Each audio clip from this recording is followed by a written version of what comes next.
पूरे छत्तीसगढ़ की आंगनबाड़ी कार्यकर्ता पिछले 2 दिनों से रायपुर की सड़कों पर भूखे प्यासे गर्मी में अपने बच्चों के साथ में और डटी हुई हैं।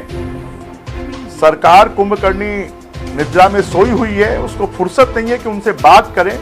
मैं सरकार के जिम्मेदार लोगों से, मुख्यमंत्री भूपेश बघेल जी से, कि आप जरा वहां पर जाकर देखें कि हमारी मातृशक्ति जो हजारों की संख्या में है, पिछले 2 दिनों से इस तपती गर्मी में भूख प्यास और गर्मी को सहन करते हुए आंदोलनरत हैं और उनके आंदोलन को समाप्त करने के लिए आपने जो वादा किया था उसको आप पूरा करें और आंगनबाड़ी कार्यकर्ताओं की बातों को मानते हुए उन्हें शीघ्र वो अपने घर पर पहुंचे, इसकी व्यवस्था करें।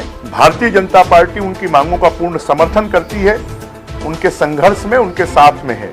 आंगनबाड़ी कार्यकर्ताओं का ये आंदोलन व्यर्थ नहीं जाएगा, उनका संघर्ष रिजल्ट लेकर आएगा। इस तरह की तमाम छोटी बड़ी खबरों के लिए हमारे चैनल को लाइक, शेयर और सब्सक्राइब करें।